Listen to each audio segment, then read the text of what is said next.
All right. Good morning, everyone. I'm Ann Petrie. I'm the Marketing and Communications Manager with the Hancock Chamber of Commerce. This morning, we're going to be hosting our first virtual Power Hour coffee call of 2021. And the topic is Stimulus 101. And we're going to be joined by two leading experts in the field, Ben Young and Jerry Favre with Alexander Van Loon and Associates. And just to give you a few little pointers before we get started, questions are welcome at any time during the presentation, but it's easy to talk over each other in this format. So we're asking everyone to try and use the raise hand feature if you're joining us on Zoom. Or if you're on Facebook, I'm going to be toggling back and forth. So if you have a question, you have the option of dropping it in the comments there. We are recording this. It's going to be available on YouTube pretty soon, and we're also going to send it out in our chamber checklist later today. So with that, I'm going to turn it back over to Tish to get us started. Good morning, everybody. Tish Williams with the Hancock Chamber, and happy almost Valentine's Day. Happy almost Mardi Gras Day. And we are so honored to have these partners from AVL with us today, the experts really on the subject of Stimulus 101, which we're calling it. And Jerry, I see you're broadcasting live from the AVL offices right here in Bay St. Louis. So many people might not know Jerry is a resident of Bay St. Louis. Not sure where Ben lives, but we're glad to have y'all here today. And we're going to jump right into it and just let's start first with the Economic Aid Act. Tell us a little bit about the Economic Aid Act. Okay, Tish, thank you for having us today. I'm Jerry Favre from AVL, and we have Ben Young here with us. And Ben's in charge of our tax department, so he's a great resource. Any research anybody needs, he's a great resource. But back on the Economic Aid Act, it was signed into law. President Trump signed it on the 27th of December. And it actually gave us a lot of insight on, and it clarified a lot of information on the PPP loans, round one, and the forgiveness side, how to treat it tax-wise. And maybe Ben will touch on that as well when we get to that part. But there's about 5 or 6 takeaways from that act that actually affect us here on the coast and our small businesses. The main one is it clarified that PPP loans are not taxable income.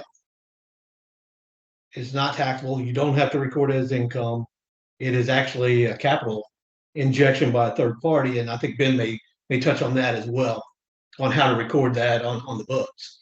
But it's not taxable income. Before, it was the Treasury had the PPP proceeds not taxable, but you couldn't use the expenses that you offset. Now it clarified everything where you can still expense those expenses, and you don't have to record the revenue.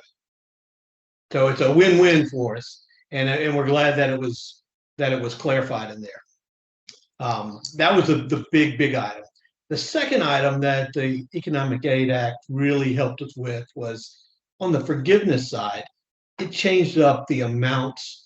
There's a form, it's called a 3508S, which is a one-page, really is almost a half a page form that makes the forgiveness side a lot easier. You don't have to send in all the information. And before it was only for loans $50,000 and less.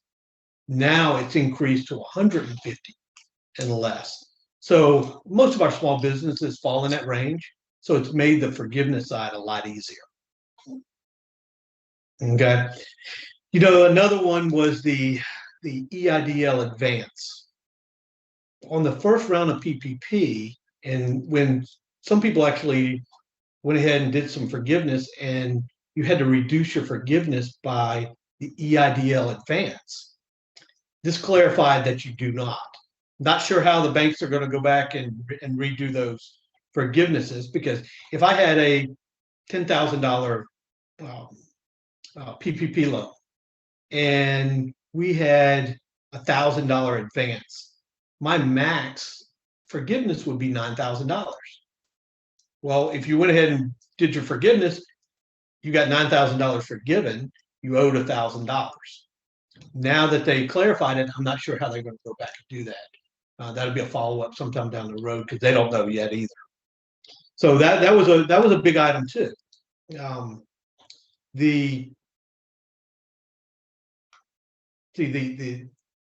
EIDL advance, while we're talking about EIDL advance, in the act, it also changed the rules for if you got $1,000, you could get up to $10,000.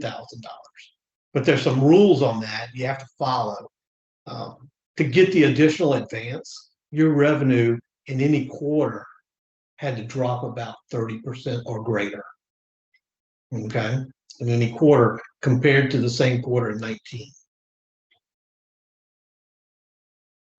And the other impact was you had to be located within a low-income community, which if you pull up the SBA, they have a map of it, and it's not real clear. If you look at the rules say the SBA will decide that. But if you look at the map they have, Harrison, Hancock, Jackson didn't look like it was in the map. There may be some spots in there, but it didn't look like most of it was in the map. Stone County, George County, they were in the map on the EIDL advance, the additional EIDL advance. Well, the key point to that, Jerry, is you said SBA will decide. So that's why I say go ahead and apply. Let them decide. Yeah, there's actually no applying for this. They actually will send you an email. If you don't get the email, then you don't qualify. Right now, there's two sections. The one will be people who already applied and got an advance and didn't get the full 10,000. Those are getting the emails first. Right. And then the second round would be people who actually applied before and the money ran out, so they didn't get any money. That's the second round. Okay. They don't expect it to go to people who have never applied before. So if you never applied before, there's no way to apply as of today. There's no way to apply for the EIDL, the additional EIDL advance.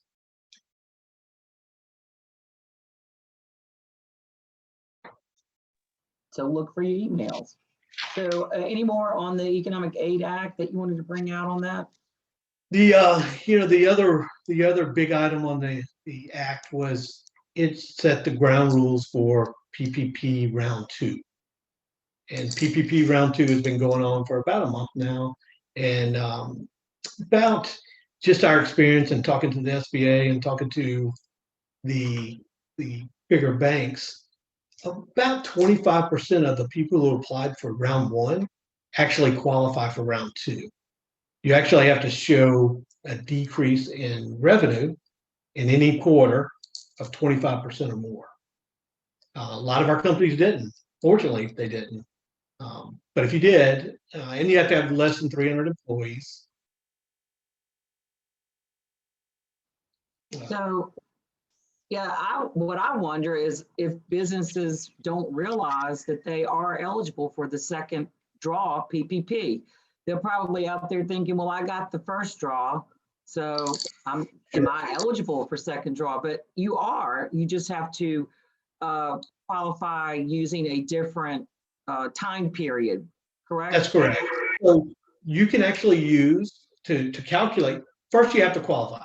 To qualify, you have to have 25% decrease in revenue in any quarter in 2020 compared to the same quarter in 19. Okay, and then there's some special rules if you wasn't open the whole year in 19 or if you opened up early in 2020, you have to follow. But in general, you have to have a 20% decrease in revenue in any quarter. So it could go down, most of them went down in the second quarter and came back up in the third and fourth quarter. So you really have to check your records. Fortunately, they also will allow, if you total up revenue, and this is for small businesses that don't have really good monthly records, you can actually use annual revenue for 2020 compared to annual revenue for 19. And if it drops 25% or more, it's deemed that you qualify. So the most important thing for everyone to know is what you said earlier, that your PPP loan forgiveness is now not taxable Correct. for the first or the second draws, Correct. and that the expenses remain deductible, Correct. and that the list of eligible expenses is now expanded, but 60% still has to be for your payroll. Is that correct? Yeah, another big change is in the first round, you had to use 8 weeks or 24 weeks for our covered period. Now you can use 8 to 24. So if you cover everything in 10 weeks, you can go ahead and do forgiveness. Before it was either 8 or 24. Now you can use somewhere in between. So as you know, chambers of commerce were not eligible for PPP in the first round, but we are now eligible for the second round. And I just want to thank Gary for your quick action in getting the Chamber of Commerce here eligible and getting our application. You did it quickly. So if anybody's out there struggling and saying, I don't know what they're talking about and I'm not sure how to do this, then, you know, go to your CPA. We have been using AVL for many years. And so, you know, you use the experts for this, and they can help expedite it with the banks and the community lending organizations. So let's talk about the PPP forms, you know, on forgiveness. What do we need to know about that? So the new forms are out. They were released. Most of the bank's portals are updated now for the new forms.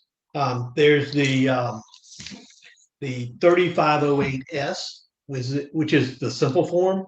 It's you don't have to send in many documents. Each bank is a little bit different on what they want, but it's very little documentation on the S.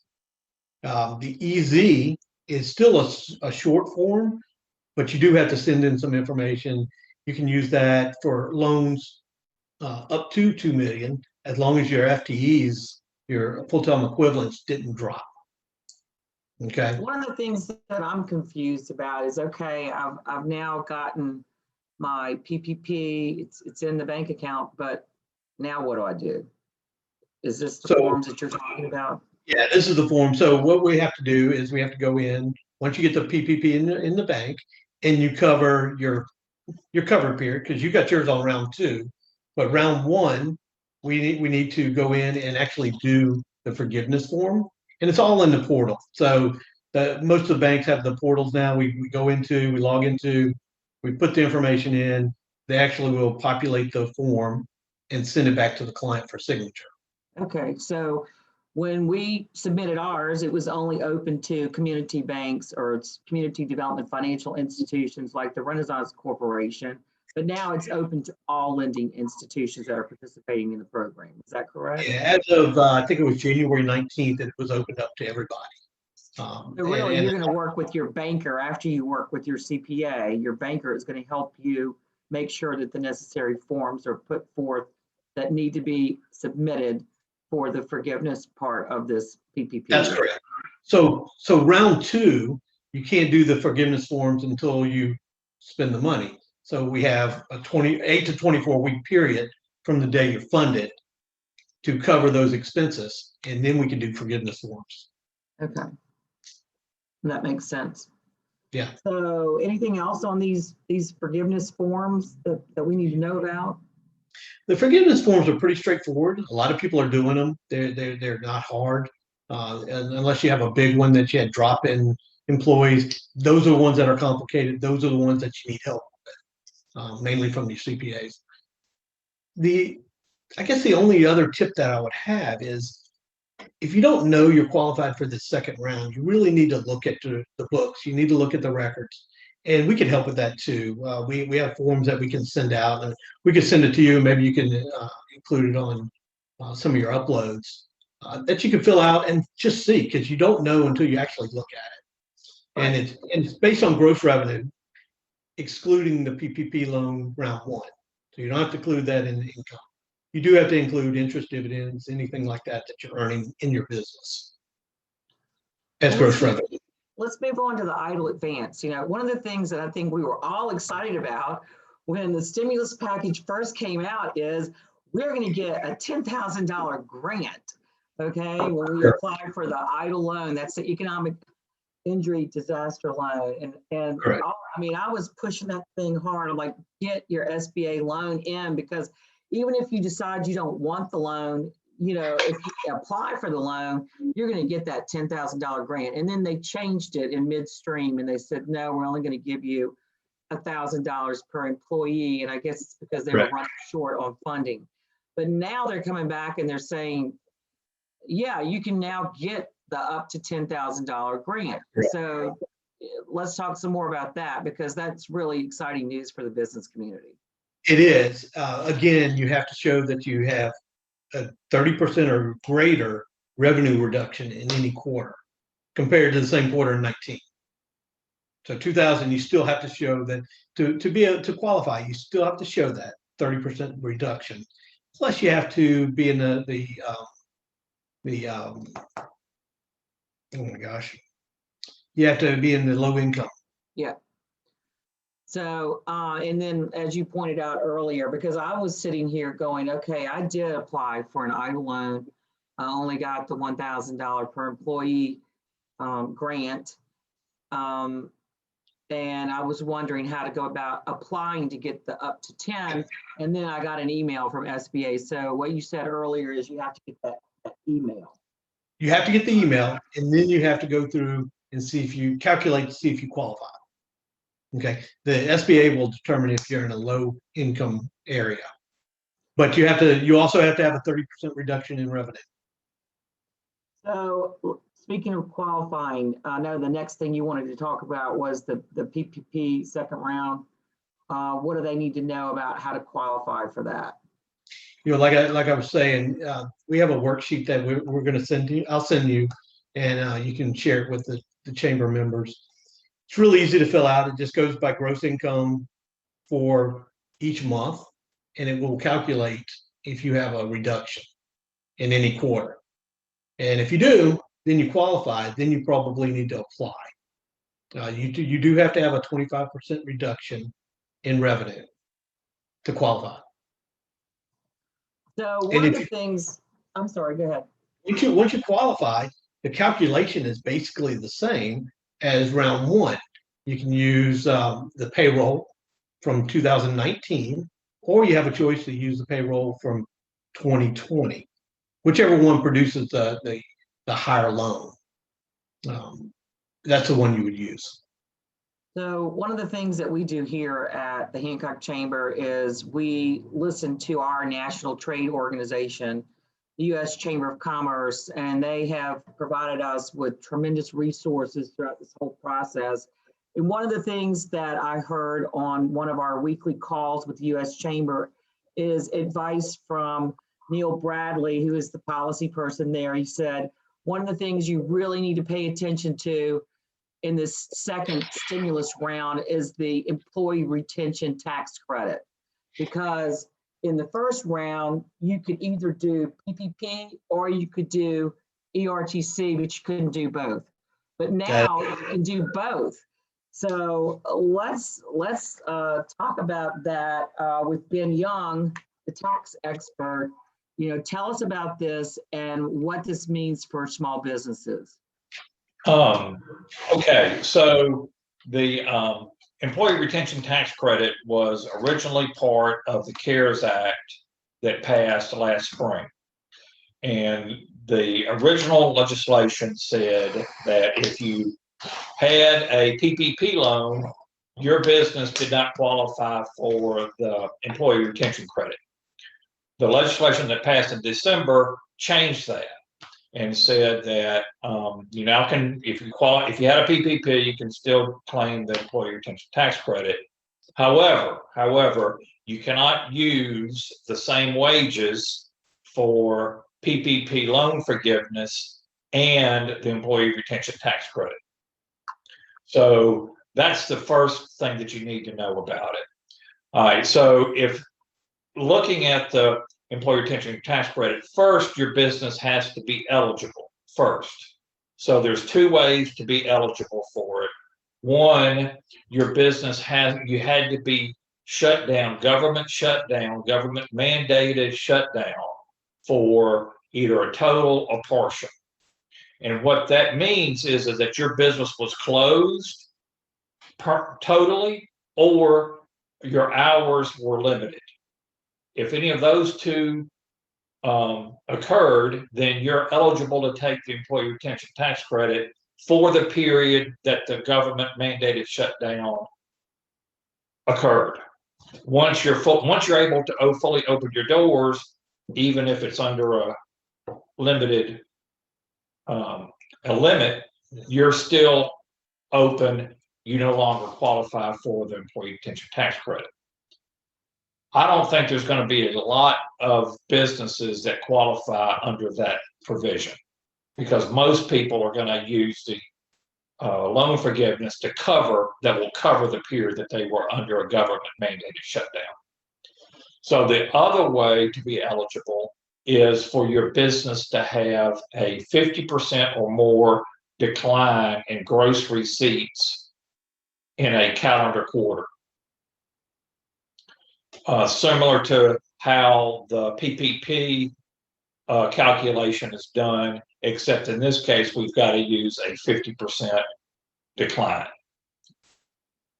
Once you have a 50% decline a quarter, all your wages qualify until your gross receipts recover to 80% of what it was in 2019. So let me walk you through a real life example. This is one that I've been working on for a couple of weeks. I've got a client, their second quarter was a 50.13% decline in gross receipts compared to 19. So their second quarter qualifies. Third quarter, their revenue was still down 34%. So the third quarter qualifies. The fourth quarter, they were down 13%. So fourth quarter, they had a recovery of their gross receipts to at least 80%. So since their decline was less than 20%. So fourth quarter, they're out, but it's done. They don't go out until the end of that quarter. So at the end of December, they're no longer eligible for the employee retention credit. So since we knew that we were going to be eligible, we're still in the process of getting loan forgiveness. We calculated 8 weeks loan forgiveness and 24-week loan forgiveness to compare, see where we would fall with loan forgiveness for those two, for both periods, and then compare that to what the credit would be for either some of the third quarter and all of the fourth. So anyway, so we ended up doing 24-week loan forgiveness to get full loan forgiveness, and then we started the employee retention tax credit after the 24 weeks was up, which was in our case ended up being the end of September. And it's half of the credit. Once you figure you qualify, the credit calculation is each employee is your qualified wages is $10,000 per employee. That includes your medical insurance, either paid through a cafeteria plan or employer paid. You do have to subtract any wages that you claim the credit for the Families First sick leave. You do have to subtract those wages. Mm-hmm. So once you get your qualified wages, your credit is 50% of those wages. So your potential is $5,000 tax credit per employee. So Ben, let me ask you something though. Are they now expanding this in 2021 to include employers with a decline of more than 20%? Did they? Yeah, I was gonna hit that in just a little bit after I walk through how to get the credit. How to get the credit. All right. So the credit is actually taken on your quarterly 941 employer tax return. For 2020, if you've already filed the 941, you can do that on an amended 941X. Okay. And you can take like let's just say you have some wages in third quarter and fourth quarter. You only have to do one 941 that would take the entire credit amount in the fourth quarter. You only have to do one. And it's a refundable credit as well. And it's So refundable. you actually get a check. You're actually going to get a check. You're actually going to get a check from the government after you file the 941. All right. So it's still available for 2020. This is what I don't understand. Okay. Am I just delaying paying these taxes, or am I just not going to have to pay these taxes? You're going to get a refund. You're going to get a refund of the taxes. First, you're going to get a refund of taxes that you've paid. And then on top of that, you will get a refund of taxes. You'll get an extra check over and above that. You will You don't get have to pay those back. and you don't. Yeah, that's right. You will never have to pay this back. That's right. And that's why this is really important for people to pay attention to. Yes. Yes. And it sounds like a complicated calculation, but it's really not. Once you get started on it, it's not and people need to take advantage of this. It's available. You need to see if you're eligible.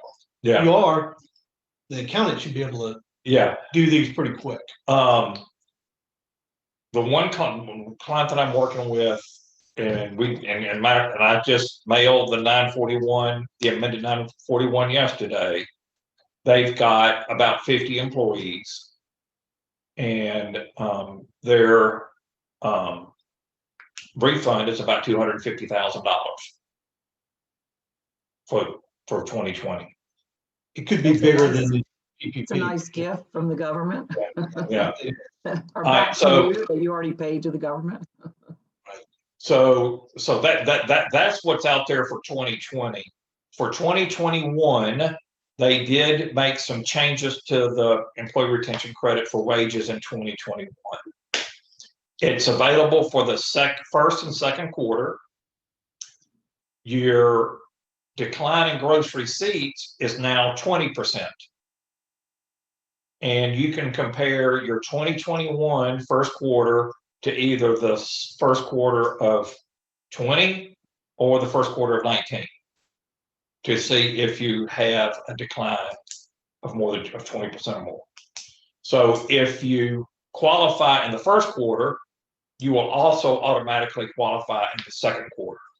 And the credit's actually larger. And the credit's larger. The maximum wages, the maximum qualifying wages in 2021 is $14,000 per quarter. Per employee. Per employee. So it could be big. So your maximum credit is now, if you qualify in the first quarter, you will automatically qualify in the second. Your maximum credit is now going to be $7,000 per employee in the first quarter and $7,000 of credit in the second quarter. So potentially this could be big. A huge amount of money. Potentially it could be a huge amount of money if you qualify. And again, the credit is actually taken on your 941 that you will file in April for the first, if you qualify for the first quarter. So we're just about out of time here. I just wanted to give y'all a chance for some closing remarks here on all of this great information that you've covered. It certainly brings us to light the fact that we need CPAs in our lives if you're in business. So we appreciate the time that the two of you took to share this information with us. And just one last thing, I know I get a lot of questions from independent contractors, and they are also eligible for these programs, correct?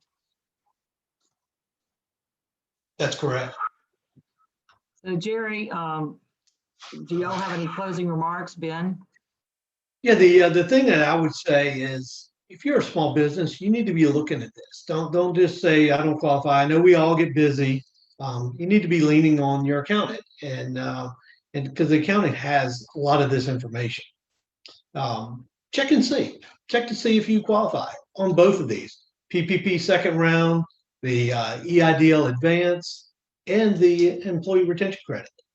They need to look at it and see, because if you don't look at the numbers, you don't know. And a lot of our small business clients are not taking advantage of this. And that's the advantage of having your CPA look at it. And it's mainly because, hey, we're so busy doing our job, keeping our businesses open. It's overwhelming to think of everything that y'all said. We're not the experts in that field. So go to the experts, get the advice you need, and take advantage of these programs that are going to help shore up your business. And if there's any questions out there, just let us know. You have all our contact information. Contact us, let us know. We don't mind helping. I want to thank y'all for joining us today, and just remind all of our members and anyone listening here who needs this type of information.